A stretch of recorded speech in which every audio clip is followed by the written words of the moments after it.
La volonté du pouvoir en France était manifeste.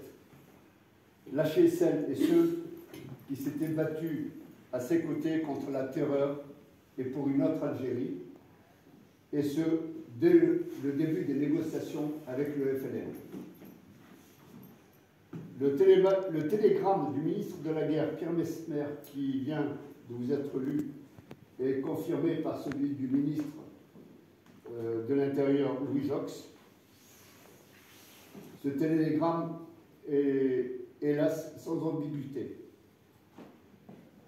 Il confirme qu'après avoir appelé les Français musulmans ou les Français de souche nord-africaine, comme on disait alors, à défendre la France contre le terrorisme du FLN, après leur avoir promis que jamais elle ne les abandonnerait, la France les a désarmés avant les accords d'Évian et a décidé de les abandonner sans protection. On sait ce qu'il advint: torture, supplice, massacre, 150 000 victimes.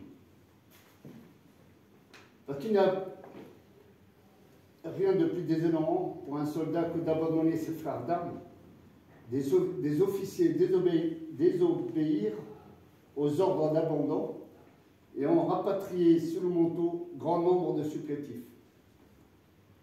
Cette commémoration ne vise pas à entretenir le ressentiment ou la culpabilité.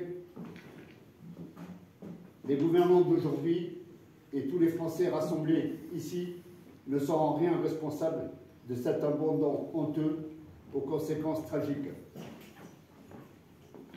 Commémorer, c'est commémorer, c'est-à-dire partager la mémoire. Faire connaître cette page noire de notre histoire vise d'abord à rendre hommage aux officiers qui ont eu le courage de sauver leurs hommes en refusant l'obéissance à un ordre qui bafouait l'honneur de l'armée et les valeurs de notre République.